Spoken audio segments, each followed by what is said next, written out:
Sorry, everyone. Good morning. Well, actually, it's noon, so almost good afternoon. We're starting with a little bit of a delay, but that's okay. That's okay. We'll try to make up time. We've got about an hour and a half, I'd say, to wrestle a little bit with the question of, given the challenge of meeting the Paris Climate Accord objectives, what is the role for transport in that? I think we've heard this morning, and certainly this is something that's widely accepted now, that those objectives that are set out in the Paris Climate Accord, it's going to be very difficult to reach those without an important contribution from the transport sector. How do we do that? And it's going to take initiatives on the part of government. It's going to take initiatives on the part of the corporate sector and business, civil society, and all of this is going to need to be supported by research. And so the title of our session, Policymaking and Target Setting for the Transport Sector, embodies all of that challenge. And today we have an absolutely wonderful panel that embodies the ensemble of competence and expertise and experience that is really going to help this sector grapple with this challenge and actually make a significant sectoral contribution to the objectives of the Paris Climate Accord. My name is Mary Crass. I am from the International Transport Forum, and I'm delighted to facilitate this discussion this morning. I think it's wonderful that we have a Transport Day again this year, and it certainly is testimony to the importance that the climate change process, the negotiation process, and the process of dialogue that accompanies that negotiation, how this whole ensemble of sharing recognizes the essential role that transport plays. This morning we've heard in the first session from a variety of different big voices in the sector that are setting out how this vision is perceived right across the different types of organizations, government, research, civil society. And today, our panelists are going to help us plunge a little bit and wrestle with the ensemble of challenges that policymaking and target setting, so I guess it's the other way around, target setting and policy making represent for transport at this time. And with no further ado, I'd like to introduce our very esteemed set of panelists this morning. I think we're all very lucky to have the ensemble of experience here that's represented on this stage. We're first going to hear from Mr. Tranh Duong, who is the Director General of the Department for Environment at the Ministry of Transport in Vietnam. Welcome to you, and we'll enable you. Yes, great. Next, Ms. Anna Miranda, who is a member of the board of the Institute for Mobility in Portugal. So, Anna, welcome to you. So we've got Vietnam, Portugal represented. We've got Lucila Capelli here, who is from the Ministry of Transport of Argentina. And she's been very actively involved in setting out the action plan for transport that Argentina is establishing for its climate action program. We have so that's from government. We've got wonderful representation from the authorities. Then we have some very powerful voices coming in from research, the research sector in academia. And first I'd like to introduce Professor Yoshitsugu Hayashi. He is emeritus professor from Nagoya University and a professor of the University of Chubu in Japan. He is also the president of the World Conference of Transport Research Societies. This is an enormous international body of transport research. So Professor Hayashi, welcome to you. We also have Mr. Yann Briand, who is a research fellow at the Institut for Sustainable Development and International Relations. And Yann, welcome to you. And he's going to be talking about research that they are doing on deep decarbonising. And then coming in from civil society and industry working very much together and hand in hand. You all are perhaps familiar with Patrick Oliva, who is a co-founder of the Paris Process on Mobility and Climate, as well as a very long-standing voice coming out of Michelin, the company on sustainable transport. Patrick started in 1998 the Challenge Bibendum that many of you may be familiar with, which has grown into a whole new initiative called Moving On. So Patrick, welcome to you. Thank you. And then we have Mr. Jaco Dutoit, who is the Corporate Engagement Manager at the Worldwide Fund for Nature.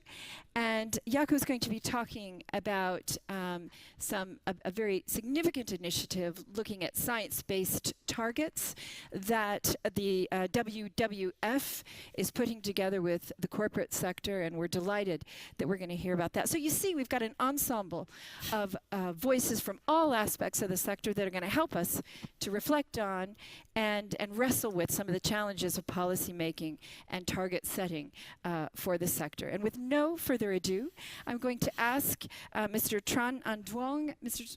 Duong, if you would please open us up with some initial remarks about how you are addressing this in Vietnam. Over to you. Yes, thank you very much. I'm very pleased to share with you some information about mitigation activity in transport sector of Vietnam. Firstly, Vietnam is a developing country with almost 95.5 million inhabitants, GDP of over 200 billion US, and GDP growth rate is from 6 to 7% per year. In 2010, Vietnam transport sector account for about 32 million tons of CO2. It's equal to 23% of energy-related GHG emission, in which road transport account for about 70%. A key challenge in transport sector of Vietnam is the rapid motorization with growth rate of over 10% per year. At this moment, total fleet of road transport is about 50 million vehicles, in which 47 are motorbike. Yeah. So Vietnam ratified the Paris Agreement in 2016. Then the implementation of Vietnam NDC is compulsory from 2021. In our NDC, Vietnam aimed at reducing by 8% in the period of 2021 to 2030, compared with BAU. And the emission reduction could be increased up to 25% with international support. For transport sector, there are 4 mitigation options indicated in NDC. The first one is shift passenger to public passenger transport, especially develop mass transit system in large city. The second is shift freight to inland waterway, coastal shipping, and railway transport. The third one is enhance energy efficiency in transport sector. And the fourth, utilize alternative and renewable energy in transport. At this moment, Vietnam is planning to revise NDC, and the Ministry of Environment lead the overall NDC process. Our ministry is responsible for the input with regard to the mitigation and adaptation in transport sector. And now I would like to introduce some efforts of our ministry recently. in order to achieve NDC target, beside development of transport infrastructure, such as the construction of MRT, BRT, seaport, and navigation channel. MOT is recently focusing on improved energy efficiency of transport system and build GSG MRV capability for the sector with the support from various donors. Firstly, with the support of GIZ, MOT developed NAMA on low carbon bus with target to 2020. There will be 250 hybrids and electric bus operate in 3 big cities. And we will enlarge for the period of 2030 to expand this fleet to electric bus. And this NAMA will be submitted to 5th round of the NAMA facility. The second thing is with the support of Bank ADB and EU, we try to improve the efficiency of trucking sector, inland waterway and railway through fleet modernization and operational efficiency. The third one is the GIZ ASEAN Transport and Climate Change Project. With this support, we already formulate policy on fuel consumption labeling for passenger car and motorcycle. And the last is the BMUB, Ministry of Environment of Germany, funded project implemented by GIZ, we call Crass project, and co-support by World Bank and NDC partnership support facility. This project will support MOT to improve the data and in-depth analysis of mitigation potential in transport sector, including inventory and scenario analysis. This activity will enable MOT to push forward low carbon transport and to contribute the transport specific target to the update NDC of Vietnam. So this is some information about our activity on mitigation in transport sector. Thank you for your kind attention. Thank you. Thank you very much. Thank you very much. Just one quick follow-up question. I mean, you're focusing many of your initiatives on opportunities for modal shift and for enhancing efficiency in the sector, and you're working with a variety of international entities such as the World Bank, receiving support from GIZ, ADB, the European Union, etc. I was wondering if you could just specify for us that as you're taking forward these initiatives, what is the biggest challenge that you are facing at a national level, necessarily working with other levels of authority, and in particular the urban level, so local authorities, in that context for really bringing about effective change for transport-related climate change? What are some, if you had to identify the top 2 biggest challenges that you're facing, could you share those with us, please? Yeah, yes, of course. We face a lot of challenges for implement low carbon transport in Vietnam. Yeah, such as for shift to public transport, public passenger transport. Yeah. We need huge investment for infrastructure, such as MRT and BRT. In Vietnam, we plan for about 21 MRT line in Hanoi and Ho Chi Minh City. And it needs the support from developed country through ODA and from loan from international bank, and also the budget from the government. Yeah. And we also try to encourage private sector to join in the activity through PPP project. Okay. Yeah. Okay, thank you for that. And I think and certainly you're encountering the challenges of shifting activity to more sustainable modes of transport. I mean, this is something that many countries have found challenging without addressing the demand side. You cite investment, and particularly investment in infrastructure for the transport sector, as one of the ways you are seeking to go about doing this.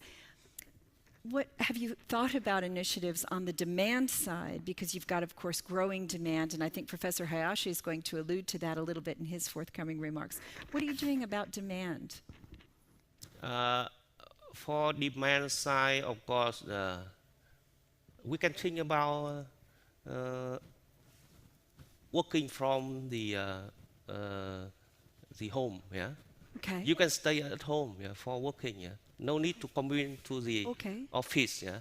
Okay. Because now we have the internet system, yeah, a network of information. Yeah. So that we can exchange the information from the home to the office. Yeah. Of course, for demand side, we need to focus on urban planning. Yeah. Exactly. And we talking with the city government and also the Ministry of Construction about this issue. Yeah. Okay. Yeah. So reducing the need to travel, one angle, and secondly, working on planning and more integrated urban planning. So those are certainly big challenges. Thank you very much for that. And we're going to move to Portugal from Vietnam. Ana, Miranda, Ana, perhaps you would set the scene for us and how Portugal is tackling these challenges on the policy side. Thank you very much, Mary. I have also a small presentation because I know the time is tight. So I'm here representing Portugal from the administration point of view. I'm within IMT, which is the public institute responsible to assessing the government in policy making within transport measures. And now we respond to three ministers that are also responsible for transport. Here, the Minister for Environment, that is all urban transport, the Minister for Infrastructure with rail and infrastructure, and the Minister for the Sea, which is the maritime transport. So we are quite comprehensive and global within, and we take all modes into account, and we help to address policy making and public planning within the transport sector. And we know each other for a long time from the ITF as well, so IMT is part of the ITF and is representing. So what? Just Read. this one? Okay.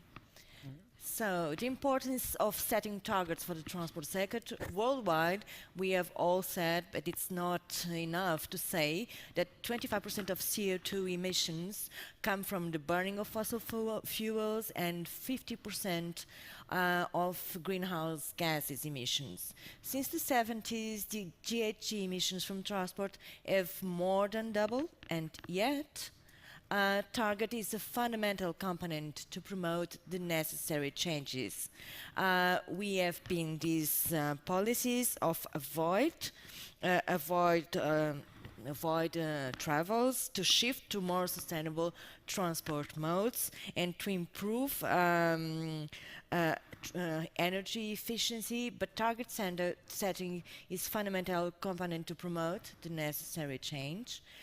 We have, of course, the European Energy Climate Package targets for 2020 in Portugal, and it's this combination of international agreements and national commitments that we are and we have been more ambitious at national level. So from global targets, Portugal has already established specific targets for transport for the 2030 horizon, and specific on transport with these GHG reductions and targets, hoping to achieve minus 26% by 2030. While setting up targets for next decade is paramount to have a long-term vision, following the Paris Agreement and as announced in Marrakesh, there's a new vision and challenge for national climate policy. So we have made this target, Portugal is carbon neutral by 2050, and we are already preparing a roadmap for carbon neutrality for 2050, which is and it's already drafted and it's already legislation, and we are implementing this roadmap. A very important thing about policy making is that it should be like a machine, and this holistic vision within policy making is to make us considering every little pieces in order to have everything, in order to make everything works. It's like the ecosystem of mobility, and we need to take into account the financing, the investment plan, attracting additional investment, the capital markets with green capitals in order to promote a clean economy. We have to take into account innovation. Last week we had in Portugal the Web Summit, and we heard very exciting news about innovation also in transport, like automated self-driven vehicles or flying Ubers or whatever. We have the circular economy, of course, achieving resource efficient in low carbon economy. We have the digital single market involving citizens and consumers. We have the skill agendas acting and considering the workforce. Of course, all of these involved by the European Union climate action, and because we are part of the European Union. So we need to fit tightly the different components in order to make sustainability to work. In Portugal, the national plan, we have the National Plan for Climate Change 2020-30, defines core mitigation policies from all economic sectors. We have sectorial economies, initiatives from the transport, building industry, we have agriculture, we have research and development, knowledge information, we have green taxation. We have also transversal axes within public administration and sustainable cities. So all these sectorial initiatives for transport should make mobility management medium and long distance, involve mobility management, medium and long distance transport, passengers and freight, goods, urban and suburban transport, also passengers and goods like logistics, technology, vehicles and clean fuels, and the behavior, of course. Monitoring is essential to know what you're doing and if you are in the right path and to achieve the targets that have been set. And Portugal emissions for the transport sector, we are in the right target. We have achieved 17.4 GHG reduction on 2015 as compared to 2005. Of course, monitoring does not require numbers to show that we are in the right path. This is our Terreiro do Passo some years ago, like more than 10 years ago, and the way it is right now. I think that images sometimes speak louder than numbers. So, the decarbonising transport should not be a task that builds a nest in your hair. And, okay. This is just the beginning. I'm available for further questions if you want to. You told me to be short. I was short. I did, and I thank you for it. Okay, thank you so much, Anna. And absolutely. So your plan, your national plan for climate change mitigation, takes into consideration transport and sets out mobility management, passengers and goods, urban, suburban, So it sounds very comprehensive. Technologies, vehicles and fuels, and behavior. And behavior is arguably, I think we would all agree, one of the most difficult areas to tackle. So I'm going to ask you the same question that I asked Mr. Tranh. What in Portugal appears to be the biggest hurdle that you're facing in really getting to the kinds of reductions in greenhouse gas emissions related to transport based on your plan? What are the two biggest challenges you're facing really right now? Yeah, I think that one biggest challenge is this, to make this institutional framework to work together and to make everything, and because when you're talking about transport, it's not about only one ministry or not about only have the public administration on board or the government on board, and even from the government side we have to deal with different ministries because we have very challenging and new ideas from the transport side, from the environment, from the sea, and then at the end we all have to talk to the finance ministry because all of this needs to be financed.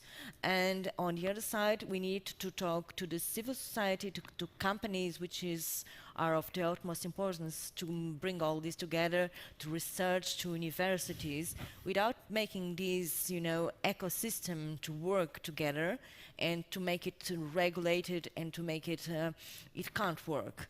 So I mean that putting things together is one of the biggest challenges, as well as acting on behaviors, because people are still very much on individual transport, and this modal shift to public transport is one of the most still is getting better. We are getting better and better rates, but still we need to convince people. And one I was telling that I was coming to this climate, we said, but why are you coming? Because you work on transport. Why do you go to climate change? And I said, oh, it's not evident to everybody that transport is one of the biggest issues in climate. It's not. So you have to act on consciences, we have to act on telling people that, and it's our duty in our day-to-day business. I mean, you've said that very poignantly, I think, in your presentation, that getting all of the components to work very closely together is absolutely key to making all this work. And when you're talking about an institutional framework that has a multiplicity of different parts and agendas all fitting together in that very smooth operation, that's clearly a challenge. And so I doubt Portugal's the only country that is experiencing that. But thank you. We'll retain this challenge of institutional framework then that you point out very well. Okay, thanks so much. And now we're going to move to Argentina. And so, Lucila, perhaps you'd share with us how Argentina is approaching this whole challenge. Yes. Thank you. Hi, everyone. I like the variety of accents we have in the panel. I am member of the Climate Change Cabinet, Argentinian Climate Change Cabinet. It was created in 2015, and we did our National Transport and Climate Change Action Plan that we are presented here in Bonn with the Ministry of Environment on Monday. Like an overview of Argentina, on the left you will see that the 14 or 15% of the emissions transport is responsible of the 15% of the total emissions in Argentina. The emissions and the energy consumption is growing year by year, as the GDP is also increasing. Our biggest problem is that 92.7% that are the trucks. We are a very big country and we produce grains, and the kilometers these trucks go by our roads can explain that number, and also that the trucks are responsible of the 60% of the total emissions in Argentina. So our target and our efforts are put in the freight sector. Also, you will see the urban mobility and the different modes that are responsible of the urban travels.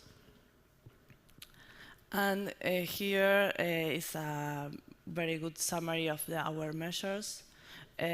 We what we had in 2015, we had 3 measures that were presented in Paris.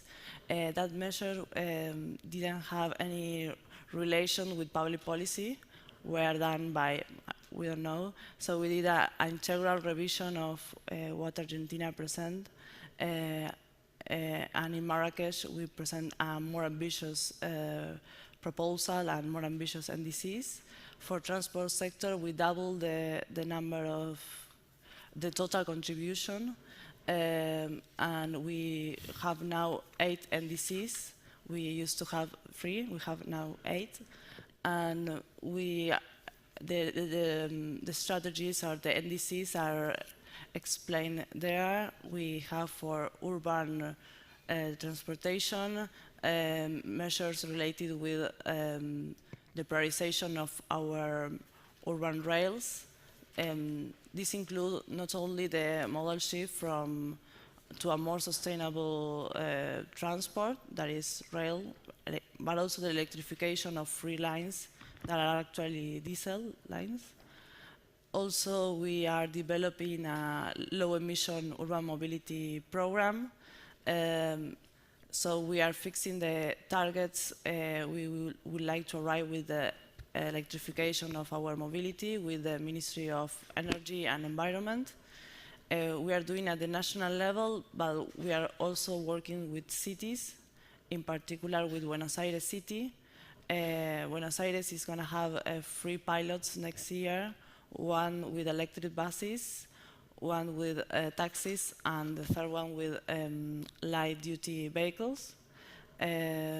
So we would like to have our own numbers and our own results of the real driving of these 3 different vehicles in Buenos Aires traffic.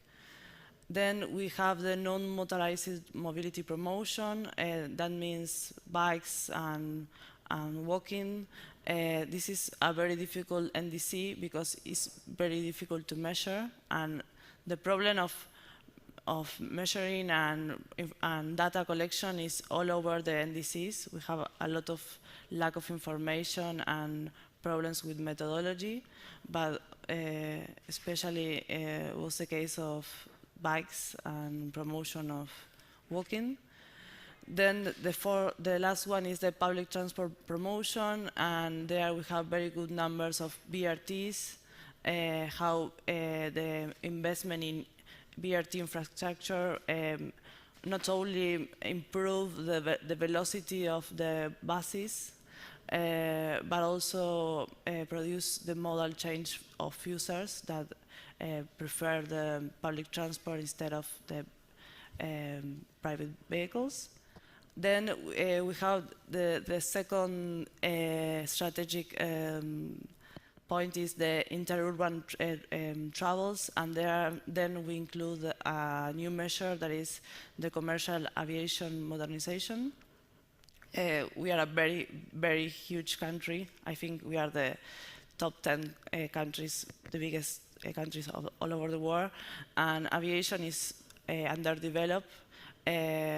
So we are doing a very important effort in the modernization of the air traffic control technology, and we know that these investments are going to produce reduction in the consumption of fuel and also the reduction of emissions. Promotion of some railway services between cities, and the last measure is the related with the freight. As I said before, is very important in Argentina, and we expect that this sector will be the biggest reduction of all. There it says around the 60%. That is also the participation of the sector in the consumption. The first measure is the efficiency improvement for freight, and there we are implementing a program very similar to SmartWay, the US program that look for good practices between the private and public sector for improvement in the fleets of trucks. We had a seminar this year with Smartway and with many other countries of Latin America, and this is a very big problem, and it's like a strategic mitigation program all over our region. Also, we have a very old fleet of trucks, so we are trying to think different programs to produce incentives to the sector to change these trucks. I think that around the 20 or the 30% of our trucks are older than 40 years, so the emissions are very important. And the last measure, but not for that less important, is the freight railway prioritization. Nowadays, I think before was say the 4%, 3% of the freight is transported by railways, and we expect to arrive to 2030, 2035 to 14%. So we are doing an important investment in our infrastructure in order to produce that modal shift, especially for grains, so for big volume products. And these two measures are the most important we have in our action plan. At the end of the slide, you will see that we were working all this year and also in 2016 with the different groups of discussion regarding the action plan. This was led by the Ministry of Environment, and each ministry has a member of a focal point working. So the Ministry of Environment organized meetings with NGOs, with the private sector, with the academia, and they enrich a lot the action plan. So we can say that there is a consensus that goes with the plan. So Okay. thank you. Thank you, Lucila. I mean, clearly Argentina has taken on the challenge of incorporating transport into its NDC and really making sure that there are targets and that there are measures that are designed to show effectiveness against these targets. Now, you brought up, I think, something that many would consider also to be a big challenge, which is the whole challenge of measuring the efficacy of these measures and policy initiatives, the problem of information and the problem of data. And do you find, what do you think is behind this problem, and how are we going to get better information and better equipped to monitor the efficiency and the effectiveness of what's going on? What are you all doing? Well, what happened is that the Ministry of Transportation in Argentina is a new one, so we didn't have a team who was doing this kind of reports, the energy reports or climate change reports. And also there is a lack of information in all the sectors. I think that for us it was very difficult to do the action plan because of the information, so we have to do a lot of models. So take some assumptions, and for example, for the freight program, we use the Mexico experience, and we did some assumption of the penetration of the program. So when I talk with the private sector and with the banks, I always say that we need help to improve data and to improve methodology, because I think that in some years we have to report the NDCs, and that will be a challenge, a very important challenge for us. Yeah, and I think this is something that we're still struggling with, and certainly the research community is helping us to do this. But Professor Hayashi, I know you would agree that getting the data, the quantitative information, the empirical grounding for these policies is absolutely essential. And so without a doubt, through your work as an academic and a professor, but also through WCTRS. You all are helping to support this policy process. Perhaps you'd say a few words about that. Okay. Well, I hope I'm from academic society, and I feel very much we should cooperate more with more practical organizations or practical program making organizations, etc. So in research, there are a lot of researches, and we do know the mechanism already, why transport, traffic will be generated, etc. Why people would tend to use cars rather than railways. That is more convenient and keeping ourselves closed from the others, etc. So, and also not only traffic transport, but also the background mechanisms we should know. The change in economic growth, and then change in land use, and sometimes in some countries already aging very rapidly. For example, Thailand. Thailand is now growing, but in 2030, they will start declining the population and aging very soon. Yeah. Or disasters, why disasters coming, and the effects by disasters on the transport. At least our society, World Conference on Transport Research Society, we have 35 special interest groups. Each group is doing traffic generation, or climate change, or disaster resilience. But I feel very sorry that we have not contributed enough. That's why we do need cooperation with, for example, we do have cooperation with ITF, governance special interest group.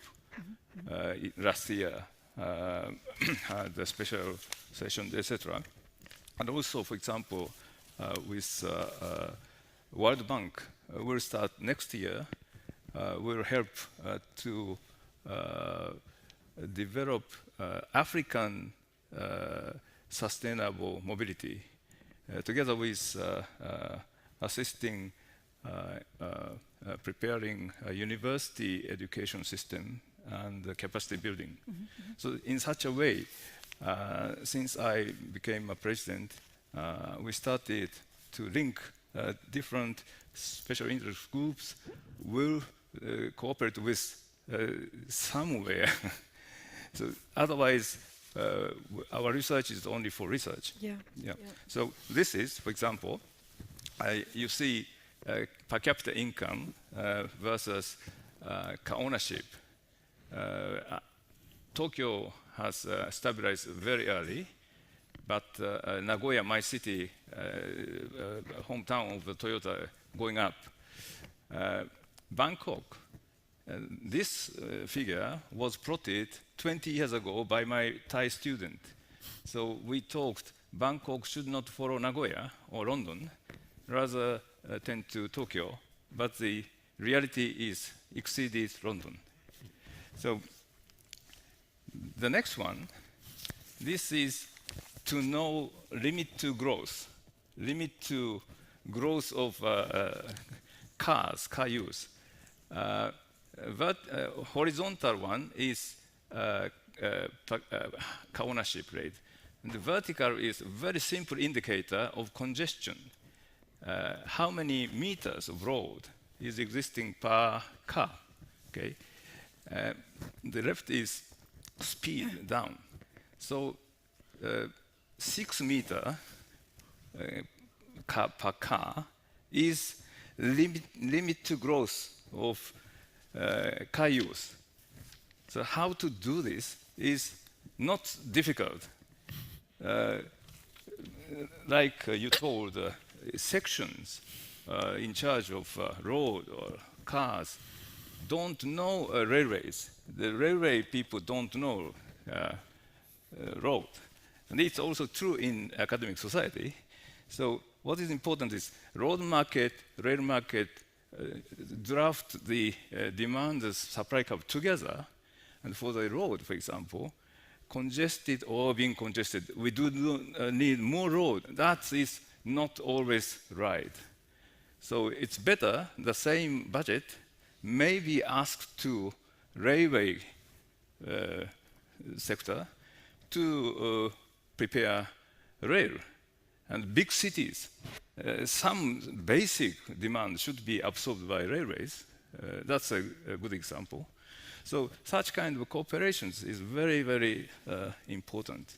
So, and also our role of academicians is to provide more easy to understand explanations and the simple concept. And until yesterday, I was participating in Club of Rome General Assembly. I'm working as a member. Club of Rome has been contributed showing very simple concept, idea, limit to growth, or factor 4, such and such. So why not, we cannot do in transport. So in climate change, such arena, we do need such trials, occasions. We do need. Thank you. Professor Hayashi, thank you very much for that. I mean, you started out by saying that research can do more, and that we already understand a lot about the dynamics of this problem. So we've got a base of empirical information and policy information that actually enables us in governments to take initiatives that are founded on some kind of scientific base. But you said we could do more, and I'm wondering, I mean, we've heard from Vietnam this morning that one of the areas that you're looking at is the need to limit the need to travel. So actually reducing the need to travel through planning and other aspects. Portugal highlighted the complexity of institutional factors that can cause implementation problems for policy. Do you think that there's scope within the research community to do more of that kind of exploration rather than focusing on some of the more empirical types of research that are feeding our understanding, which is already quite complete, I think, as you said, about the dynamics of transport? I think it's very important. Academic society solely or government solely cannot do that.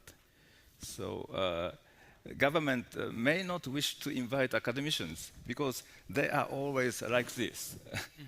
We wish to have wider visions, but researchers to do this. So I should do in my research society. Why not we have a bigger vision, the theories to support the bigger visions, rather than this is important. Yeah. Detail is important. Yeah. To be awarded the Nobel Prize, for example. That's also in universities. I'm rather exceptions. I'm not well accepted in universities because I'm always talking about the horizontal. But we do need both. Both, yeah. That's and I think the answer. Exactly, and we've heard so much this morning about cooperation and about all the pieces fitting together and working together in a very symbiotic way. And so research probably could benefit from at least taking that more integrative approach as well. So please call us, then we'll be very happy to go. Super, thank you so much. And I think staying on this, this sphere, which is so necessary for policymaking and for target setting, Jaco de Toit, who is the Corporate Engagement Manager of WWF, you are leading a team right now that is looking at science-based targets. And perhaps you could talk about how this initiative, which is emerging from an NGO, an international NGO, is actually helping to build bridges maybe between the more fundamental research that's taking place, the government policy framework, and also the corporate sector, which is needing to relook its activities to be more carbon neutral. So perhaps you tell us a little bit about that, Jaco. Excellent. Thanks, Mary.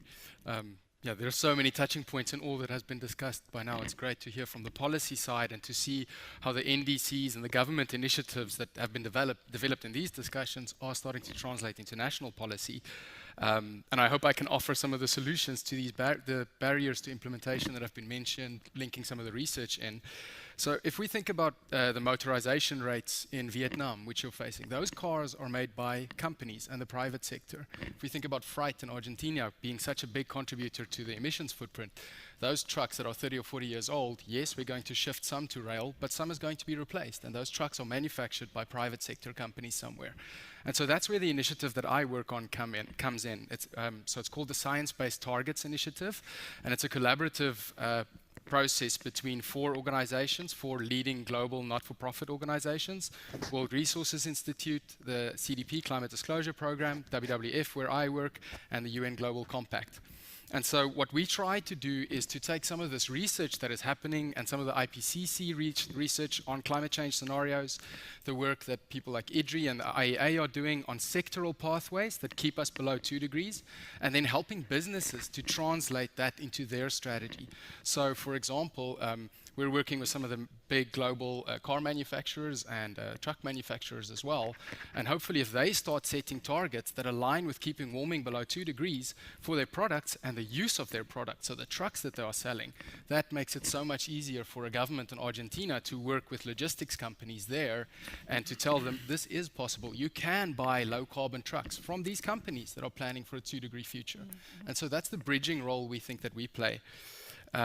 So like I mentioned, what we do is we take the empirical science and we try to translate that into tools and methodologies that individual companies can apply to their business strategy and their target setting process. And an interesting thing for us also is that we very much focus on 2-degree compliant emission reductions, and we know that the global NDCs that we have at the moment still leave us on track for 3 degrees. So one thing that we discuss with businesses when we try and explain this concept to them is that you might be going beyond what your government requires you to do, because we know that the NDCs in aggregate are not enough. But from a business perspective, this makes sense because we know that policy will have to become more ambitious in future, and those businesses that plan in advance will be the ones that are ready when policy becomes more stringent. They will be the ones that are able to deliver the low carbon services. And we think that, that's why it's good for business, and then obviously we think that that creates a foundation for governments to be more comfortable when you revisit your NDCs and you talk to business, which is obviously a major stakeholder in your country, then the groundwork has been laid and those businesses might be less obstructive to more ambition, because obviously we know business doesn't like regulation quite often. Mm-hmm. And so just focusing a little bit more on what we're doing in the transport sector particularly, our initiative has been quite successful. Since Paris, we've had 320 companies globally that have formally and publicly committed to set emission reduction targets in line with science. And 77 companies have already gone through that whole process and set targets that we have independently checked and verified is in line with science. And if we break that down, we've got 22 companies from the transport and logistics sector that are trying to work on this, and 7 of them have set targets already. It's a global span of companies. We've got Correios de Portugal, International Post Corporation, Kawasaki Kishin Kaisa, Austrian Post Corporation, and Thales, also a Belgian railway company. So these are some of the companies that have gone this whole path and demonstrated that it's possible. And so what we are trying to do now is we're working with SLOCAT, with IDDRI and other partners also to look at the global sector pathways for transport that are there already, is to try and translate that into more nuanced pathways for very, very specific subsectors. So, heavy-duty vehicles, light-duty vehicles, passenger transport, rail transport. And that just helps companies within delivering those more nuanced services to understand if globally we need to reduce emissions at a certain rate, where does my sector and where does my subsector come into that, and how do I plan accordingly? So that's some of the work we're involved in at the moment. And then ultimately what we are trying to do, and I'll finish with this talking about an ecosystem and behavioral change, is we take a value chain approach. So we very much require that companies consider what we call scope 3 emissions, so not just the direct emissions, but also for transport providers or transport vehicle manufacturers, that they take into account the emissions from the use of their vehicles. So you can't just manufacture heavy Cadillacs as efficiently as you like. You also have to think about the emissions that are used when those cars are being driven. And so what we do is we also work with the final product distributors downstream, so retailers and these type of companies, and they have to look upwards in their value chain, and so they put pressure on their logistics companies to deliver the logistics more efficiently. And so we see that by doing that, we can actually leverage those companies that are setting targets in line with science to also drive change in their value chain, and to start creating this foundation where we can all move to greater ambition, and the corporate sector starts contributing to this ecosystem of more ambition. Jaco, it's extremely compelling. Thank you. I mean, this idea that you as an organization linked up with organizations is actually serving this bridging role. I like the way you put it, actually, that you're taking the empirical science, if you will, you're putting it in terms and in formats that business can understand so that they can appropriate it, turn it into a business case and make it work for them.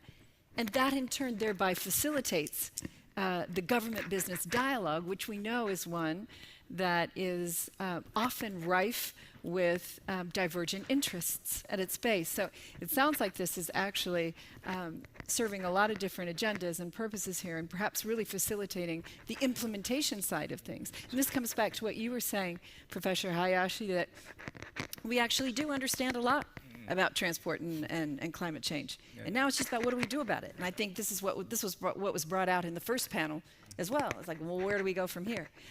So I think I see some very, very interesting linkages. And certainly the work, Patrick, you've looked at this from the government industry side for many, many years. And since really the lead up to COP21 and the birth, the advent of PPMC, the Paris Process on Mobility and Climate, that you co-founded, and taking that forward into the development of the roadmap, the PPMC roadmap, which is designed to really have a vision going out into the future. Perhaps you could share with us how the role of government in the conceptualization of the policy framework, building on the research community and all of the contributions more fundamentally that are being brought to the table in terms of understanding and knowledge, and lining up with interests that are so represented in civil society, how all of this is coming together in how you're envisaging taking this forward in the roadmap. I'm going to try to do that in 2 minutes. 3. I'll give you 3. And I have maybe 4 messages. After listening to these very interesting interventions and getting to your point, I think I would have 4 messages. One is to governments. The title of this session is about target setting and policy making. I would say to governments, be very tough, very, very tough, very ambitious on target setting. That's your role. That's your role. Set as an objective that we have by 2050 to be with a net zero emission type of society. Okay, and be tough on that. Be light on the policy making. What do I mean?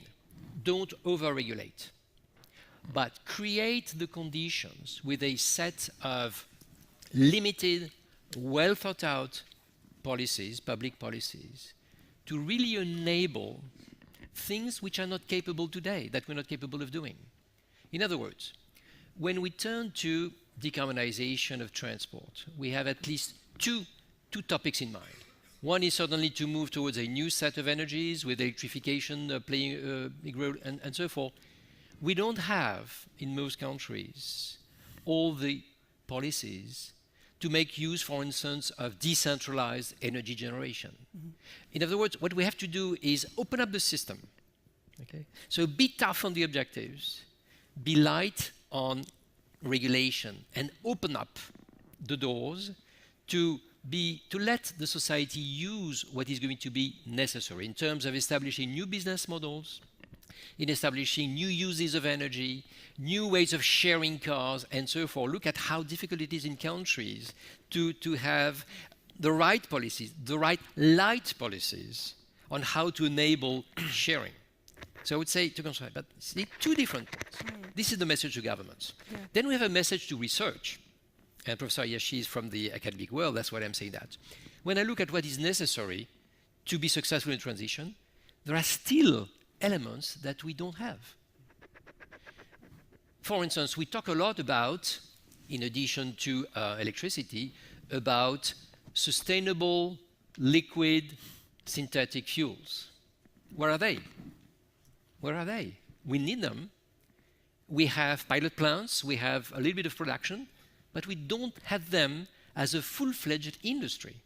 When we talk about hydrogen and clean hydrogen, we don't have a clean hydrogen industry yet. Okay? We have elements of it, but it's a very, very, very, very start. Yeah. So, and in some cases, we don't have all the solutions. Yeah. Yeah. I visited the nuclear fusion pavilion. Very interesting to find the nuclear fusion pavilion here at COP23. I was very surprised to see them, because for me, the horizon for fusion was 2070 and beyond, possibly 50% chance by 2050. And the lady in charge said to me, no, you are wrong. Now we really think we can be a player in 2050. That's interesting. So in other words, we have to bring additional research in the landscape, because I would say that we have 80% of the technologies we need to really make the transition a happy transition. Okay. Okay? That's very important. Yeah. And I would urge governments to say, please redirect some effort in these areas where we need new action. And one area, which I mentioned this morning, is about negative emissions. What do? We know that by 2050 we'll continue emitting some emissions. Transport sector is emitting 7.7 gigatons. I know what to do to go down to 2. I don't know what to do to go down to 0. Exactly. So what do we do with the 2 gigatons left? This is an area of research which has not been investigated. Okay. Then my third message about business. And I would say to business, please don't wait. Don't continue waiting. Okay? They have been waiting for reassurance coming from the governments that the governments would be serious about the Paris Agreement. I think that the message to the governments is, please be serious. That's the reason why I'm saying be tough on the objective, set a high objective. And then you will see that business will respond. It will invest. Now it is not convinced that there will be markets for these new technologies. The day they are convinced, they will invest. And what is very important is to make sure that, and this is the objective of this roadmap, it is to phase the transition to say, we need certain public policies. And more importantly, when we have the public policies, we need to make sure that the private sector is going to invest enough in the strategic areas. So some public policies, okay. And then I'll stop. It's my message to the public society, which is, please take your role. I think that what you are doing with this SBT is fabulous. What we have done with the non-state actors, putting together, is the way to go. We don't have to wait on government to do that. Yeah. We expect the government to set the targets and open up the opportunities for business to blossom. I think this is extremely helpful, Patrick. Set ambitious goals. Don't over-regulate, yet enable. Enable with incentive structures that do that. Don't say what to do, but enable things to be done. Exactly, with innovation. Through business models, et cetera. I like the way you say open up opportunities for creative thinking and creative initiative, and then let research support that. We have one more speaker, and I am going to take the time to enable Yann to come in and just briefly, I'm terribly sorry, we've got some pressure on us here, to tell us, to dive deep and just focus, if you would, on the decarbonising initiative, deep decarbonization initiative. Sure. And maybe on our target behind, I would say, in the first slide, so just why we focus on building sectoral decarbonization pathways. is not because we are just a researcher and fan of making, you know, decarbonization pathways. It's because there is two interests for the global society. The first one, and I will join Patrick on this point, is setting a target by 2050, a long-term target, in order also to enable a dialogue. And that's also a bit what Patrick was saying, that we need a space to enable the dialogue between state and non-state actors on the different policies that we need to put in place. And having this long-term vision enables us then to inform the short-term action. Okay. So, and that's why also in our approach, in our methodology to build these sectoral decarbonization pathways, we think that it is a tool. We see it as a tool to challenge, to take some numbers, to challenge, to find a common vision for the future decarbonization of the sector, and to also set up together the concrete action plans. So it will actually enable us also to improve the NDC, so in link with the government, of course. And this DDPP, the Deep Decarbonization Pathways Project, actually is I would say an old project, because it was launched in the lead up to the COP21 to prove at the beginning that it was important to have these 2050 strategies and 2050 targets. So we are happy now to see also that in the Paris Agreement, it is present. And actually, I think it is formulated that parties are invited to formulate and communicate on long-term strategies. So it is important to inform the NDCs, and also I wanted to make the link with SDGs, because I think it is also important to have a methodology that can integrate not just only, I would say, purely technological view and just on the transport sector, but also other drivers that are very important. And we talk a bit about the demographic structure evolution. We speak also about time and how it is related also to have an efficient modal shift. So all this information, how the lowest income group will feel the changement. So we need to inform all this transformation. So and that's why we use this. And I just will finish with this slide to not take too much time. So actually today we are publishing the first results of our studies. So I have the synthesis brief with me. So there is 4 country studies for Japan, and we have a member of the team in front, so from Japan, with France, with Mexico and the UK on the passenger transport sector. So that shows different pathways, and also discuss quantitative indicators specific to the transport sector that discuss the drivers of transformation related also more to the research field, but also to a common vision. And in this cross-cutting paper that is on our website, you could find the common messages that we try to set up between the different pathways that we develop. So thank you. Yann, thank you so much. What I have found so heartening in this discussion, and perhaps you all have picked it up as well, is that our representatives from national government, so those that are conceptualizing and actually enabling the implementation of the actions designed to mitigate transport-related climate change emissions, from research, from civil society and industry, the message is coming through that it's about enabling. It's about facilitating, it's about cooperating, it's about coordinating.